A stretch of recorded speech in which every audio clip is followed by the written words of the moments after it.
The information contained in this video is intended for educational purposes. We are not responsible for any damage to your device resulting from improper disassembly or installation. Proceed at your own risk. Hey, this is Mike from GoCellPhoneRepair.com, and today we're going to replace the entire screen, mid-frame, bezel assembly on a Samsung Galaxy Mega. I will show you in a follow-up video how you can replace just the digitizer, lens, and LCD, but today we're going to use the pre-assembled part. There are advantages and disadvantages to this method, but the advantage here is you're going to see how to replace all of the components inside of the phone. So this is kind of the more lengthy way of doing it. We'll start by removing the panel from the back of the phone, and of course take off your battery, remove the battery, SIM card, and memory card from the phone. From here on the back of the phone, we're going to have a total of 14 screws that need to be removed from the housing. And again, if you're just replacing the screen, you can actually take these screws out, disconnect the cable, and pull the screen off of the front of the phone. But with the pre-assembled piece, we're going to have to strip this down to nothing and move all the components over. So again, I will make a follow-up video later on for the simpler method.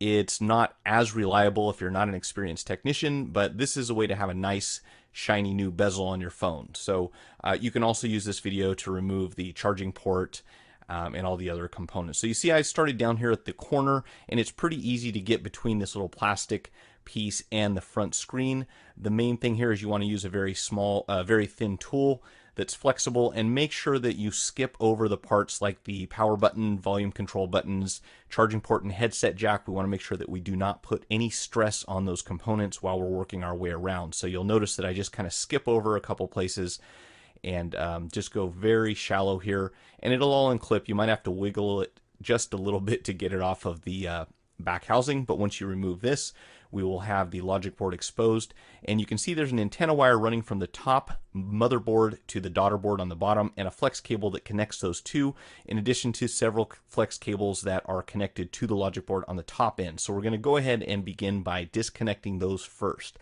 There's also a screw that holds the logic board in place, so make sure you remember to remove that before you start doing any prying.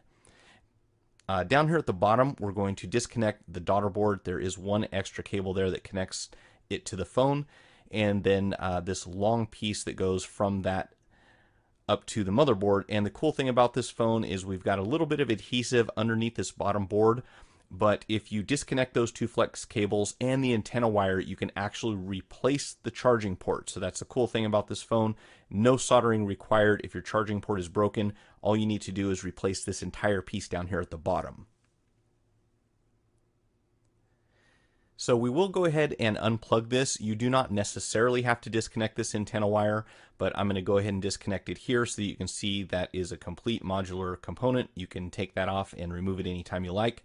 And from here, we're going to go ahead and proceed to disconnect the rest of our pop connectors.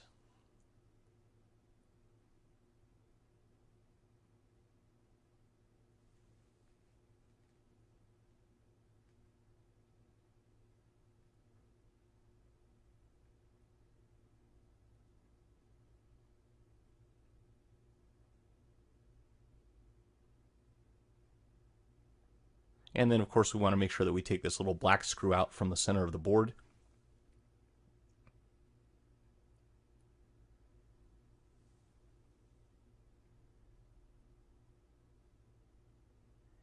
And luckily, the power and volume control buttons are also independent from the logic board, so those can be replaced as well with no soldering required.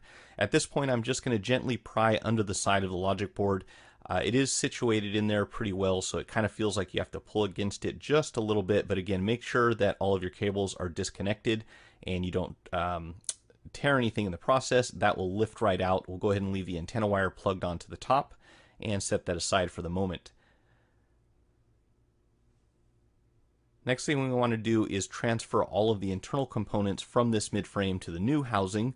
So we're going to have our buzzer, front-facing camera, earpiece, headset jack, which literally almost falls out here. That's pretty easy to move, but before you install it, there is a small rubber gasket that we need to transfer over. So set that off to the side for a moment, and this little rubber piece here and the one that routes the antenna sound or microphone sound as well, we're going to have to move those. So I recommend you get some tweezers. If you have a heat gun, that comes in very helpful. If you don't, you should seriously consider investing in one. I use them all the time, at least if you're going to be doing this type of repair. They come in handy for some other things too.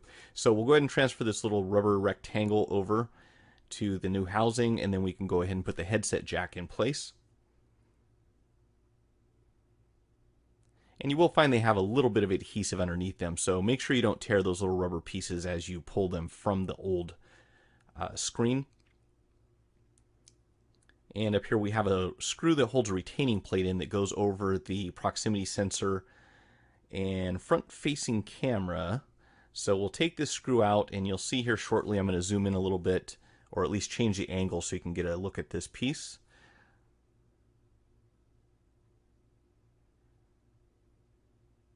And how you're going to have to lift it out here from the top.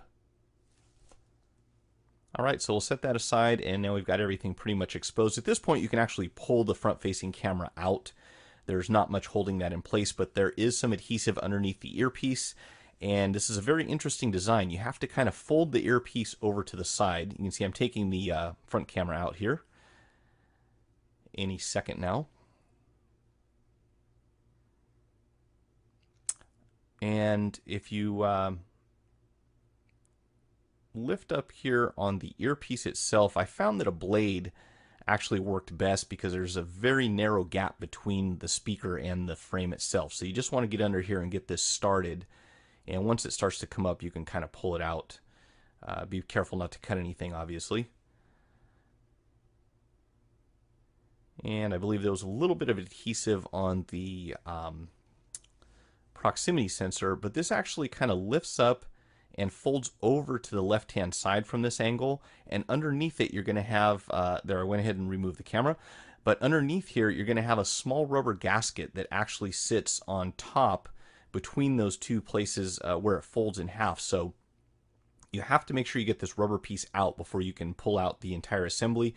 You'll also notice that the earpiece speaker is missing the piece of mesh that did not come out with it, so we're going to have to go ahead and retrieve that and transfer it over to the new frame momentarily. But this little rubber piece was kind of interesting. I hadn't seen a design like this on a Samsung yet, so this is, as far as I know, unique to the Mega. From here we can actually get underneath this small PCB where the proximity sensor is located, and we'll heat that up a little bit. Again, we're going to have some adhesive under this area, and couldn't quite reach it with the pick, so I went to my dulled blade once again just to get underneath here and then kind of lift this out of the housing.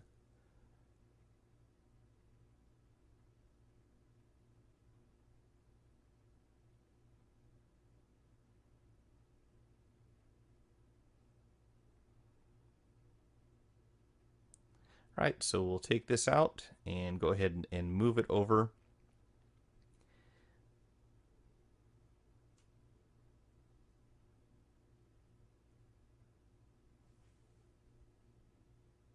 And again, remember, we've got this little rubber gasket. My assumption is that serves some sort of purpose, not sure exactly what.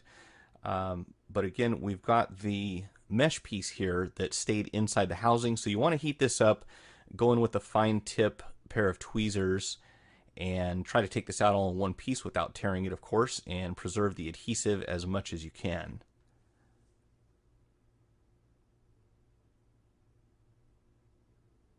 And this, of course, will keep metallic debris from getting stuck to the magnet that is inside of the speaker, which will cause you some problems if you forget to transfer that over.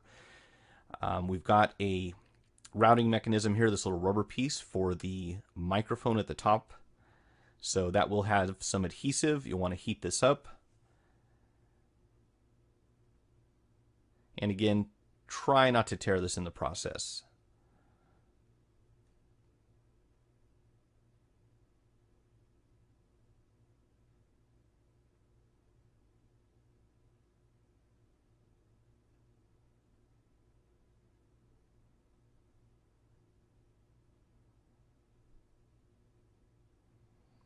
Alright, so we'll go ahead and put this retaining plate back into position, and we can install the screw as well.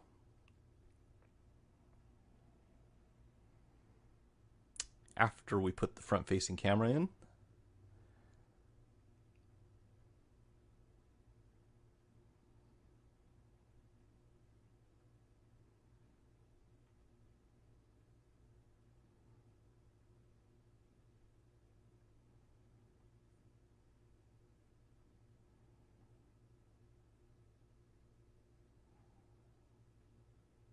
All right, and we've got our vibrator motor that needs to come out. They do put quite a bit of adhesive underneath the motor and the board that's attached to it. Fortunately, Samsung always gives you a small channel here where you can kind of pry underneath.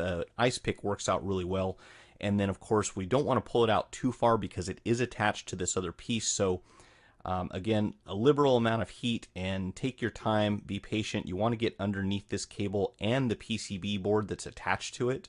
So what I did here is I went ahead and went back to the pick, but remember, I'm not prying on the cable itself. I'm actually prying on the solid piece where those two gold terminals are. So make sure you get in here deep enough that you don't poke a hole in anything, and you'll be able to get enough leverage to kind of pull that off of the frame.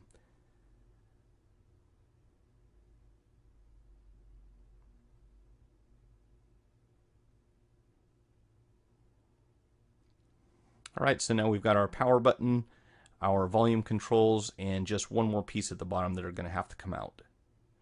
On these, again, you want to use some heat. They have quite a bit of adhesive underneath them, and I would recommend that once you remove them from the frame, try to bend them back into the position that you want them to be in when they're attached to the phone.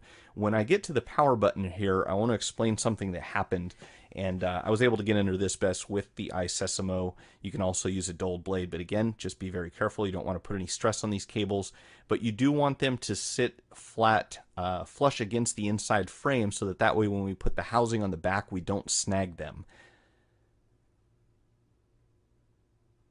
The volume control has quite a bit of adhesive, as I mentioned earlier, so it sat down pretty flush.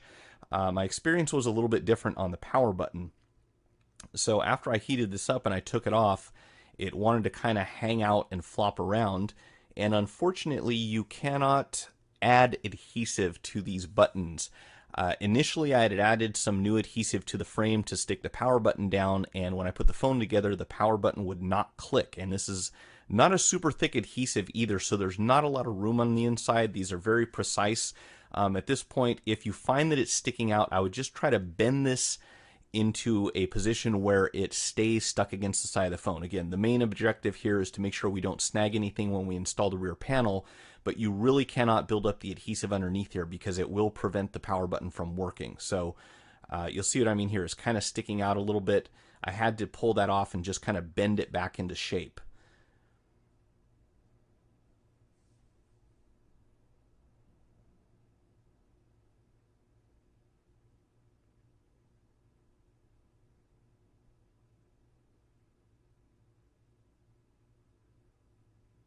Now at the bottom you've got one more of these rubber gaskets that is for your main microphone, so you want to remove this and transfer it over. If you don't, people will not be able to hear you very well, if at all.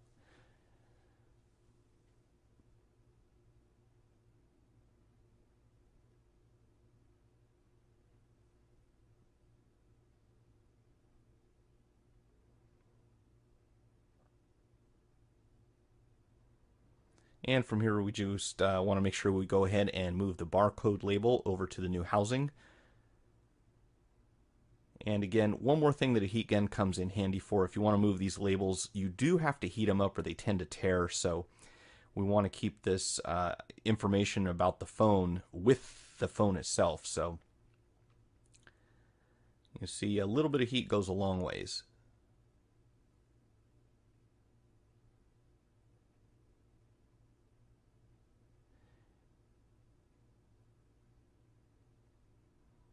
And that one went on a little bit crooked, but not a big deal. They do come from the factory that way quite often. All right, from here we're ready to go ahead and install our motherboard. Make sure that you move all of your flex cables out of the way. You don't want to trap anything underneath there. If you do that and start tightening down the screw, you can have some problems.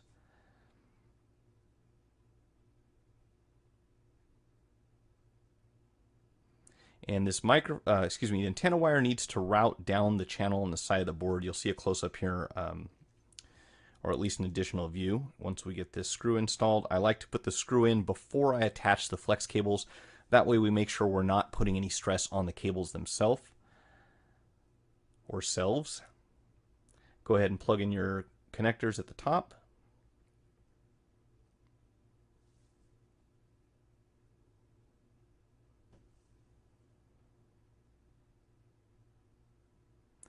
And again, very important to make sure that we have this antenna wire, which I will connect to the daughter board before we install it. This usually makes it a little bit easier.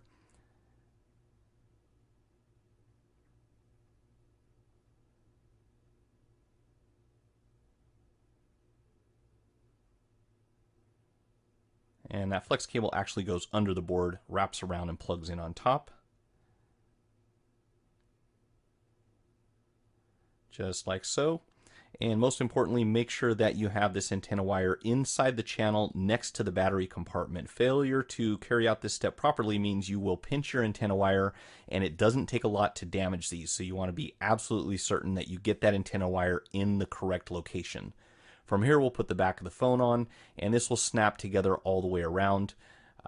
With a moderate amount of force, I would say. But if you have to push too hard, you probably have something stuck on the inside. So don't get carried away with this, but do make sure you have a nice flush fit all the way around the phone.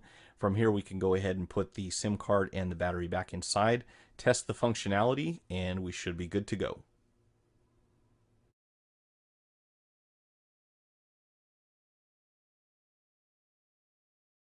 If you found the video helpful, hit the like button, subscribe to my channel, and feel free to share it on the social media platform of your choice.